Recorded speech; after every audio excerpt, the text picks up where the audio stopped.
کیا آپ جانتے ہیں کہ دنیا کا پہلا روزہ کس نے رکھا تھا؟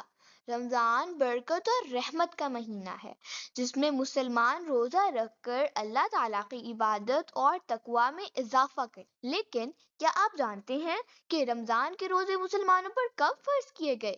کیا رمضان کے روزے صرف اس امت کے لیے ہیں یا پہلے کی امتوں پر بھی فرض تھے؟ حضرت آدم علیہ السلام، حضرت نوح علیہ السلام اور حضرت موسیٰ علیہ السلام کس طرح روزے رکھتے تھے؟ کیا آپ جانتے ہیں کہ حضرت داؤد علیہ السلام کا روزہ رکھنے کا طریقہ سب سے الگ تھا؟ حضرت مریم علیہ السلام کا خاص روزہ کیا تھا اور یہ عام روزوں سے کیسے مختلف تھا؟ کیا ہر امت کے روزے رمضان کی طرح 30 دن کے ہوتے ہیں یا ان میں کوئی فرق تھا؟ حضرت موسیٰ علیہ السلام کو کتنے دنوں تک روزے رکھنے کا حکم ملا تھا؟ کیا آپ جانتے ہیں کہ حضرت مریم علیہ السلام ہر مہینے کتنے روزے رکھتی تھی؟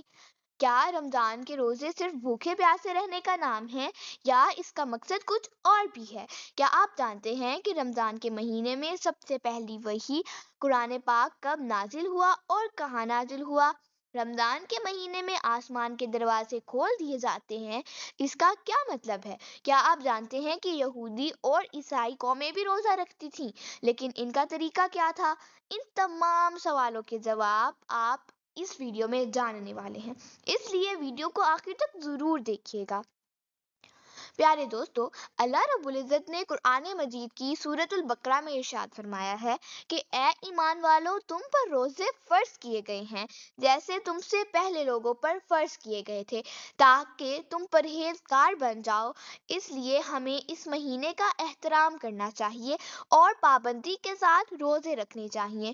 دوستو، رمضان میں جب کوئی روزہ رکھتا ہے اور اللہ تعالیٰ کے حکم کو مان کر صبر کرتا ہے تو اللہ تعالیٰ اس روزے دار کو صبر کا بدلہ عطا کرتا ہے۔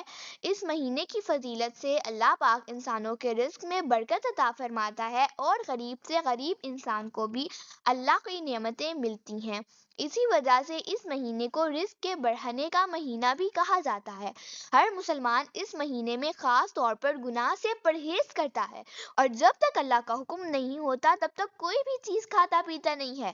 اگر ہم تاریخی اور مذہبی حوالوں سے دیکھیں تو ہمیں پتہ چلتا ہے کہ حضرت آدم علیہ السلام کے زمین پر آنے کے بعد ہی روزے رکھنے کی شروعات ہو چکی تھی۔ بتایا جاتا ہے کہ حضرت آدم علیہ السلام ہر مہینے 3 روزہ رکھا کرتے تھے اور یہ روزے جنت سے زمین پر آنے کے بعد توبہ کے طور پر رکھا کرتے تھے۔ اس طرح پورے سال میں 36 دن روزہ رکھتے۔ حضرت آدم علیہ السلام کے دور میں ہر مہینے کی 13ویں، 14ویں اور 15ویں تاریخ کو روزے رکھے جاتے تھے۔ اس کے بعد جب حضرت نوح علیہ السلام کا زمانہ آیا تو انہوں نے بھی حضرت آدم علیہ السلام کے طریقے پر ہر مہینے 3 روزے رکھے، لیکن حضرت نوح علیہ السلام نے ان روزوں کو طوفان نوح سے بچنے پر اللہ کا شکر ادا کرنے کے لیے رکھا۔ حضرت داؤد علیہ السلام کا روزہ رکھنے کا طریقہ سب سے الگ تھا۔ وہ ایک دن روزہ رکھتے تھے اور ایک دن افطار کرتے تھے، یعنی پورا سال میں آدھا سال روزہ رکھتے تھے۔ حضرت سلیمان علیہ السلام ہر مہینے 9 دن روزے رکھتے۔ حضرت ابراہیم علیہ السلام بھی ہر مہینے 3 دن روزہ رکھتے تھے، لیکن کچھ روایتوں میں آتا ہے کہ وہ پورا مہینہ بھی روزہ رکھا کرتے تھے۔ حضرت موسیٰ علیہ السلام کے روزے کا طریقہ بھی سب سے الگ تھا۔ اللہ رب العزت نے انہیں لگاتار 3 مہینے تک روزے رکھنے کا حکم دیا تاکہ وہ اللہ سے ملاقات اور ہم کلامی کا شرف حاصل کریں۔ حضرت مریم رضی اللہ عنہا کا روزہ کسی سے بات چیت نہ کرنے کا تھا، یہی خاموشی اختیار کرنے کا تھا۔ قرآن مجید میں واضح کیا گیا ہے کہ حضرت آدم علیہ السلام سے لے کر تمام انبیاء علیہ السلام اور پھر حضرت محمد صلی اللہ علیہ وآلہ وسلم تک ہر امت کو روزوں کا حکم دیا گیا تھا۔ پچھلی امتوں کے روزے حالات کے مطابق آج کی امت سے مختلف تھے۔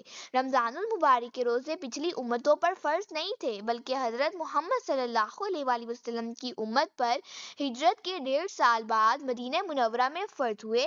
اللہ پاک نے فرمایا کہ ماہ رمضان وہ مہینہ ہے جس میں قرآن نازل کیا گیا جو لوگوں کے لیے ہدایت ہے، اس لیے جو کوئی اس مہینے کو پائے اسے روزے رکھنے چاہیے۔ اگر کوئی بیمار ہو یا سفر میں ہو تو وہ بعد میں روزے پورے کر سکتا ہے۔ اللہ پاک نے ہمیں ہر چیز میں آسانی دی ہے، سختی نہیں۔ یہودی اور عیسائی قومیں بھی روزہ رکھتی تھیں اور 10 محرم کا روزہ بہت احترام سے رکھتے تھے۔ جب مسلمانوں پر رمضان کے روزے فرض ہوئے تو ان روزوں کو سنت کا درجہ دے دیا گیا۔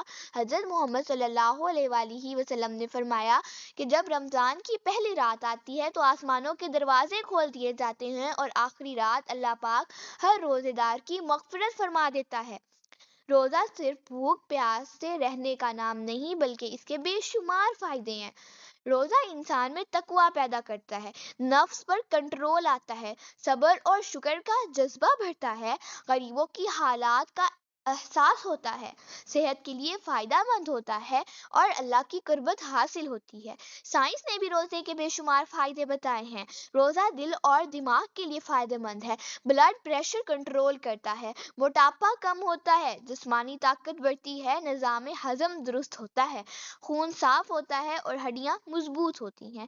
آخر میں اللہ تعالیٰ سے یہ دعا ہے کہ وہ ہمیں پورے رمضان کے روزے رکھنے اور عبادت کرنے کی توفیق عطا فرمائے، آمین۔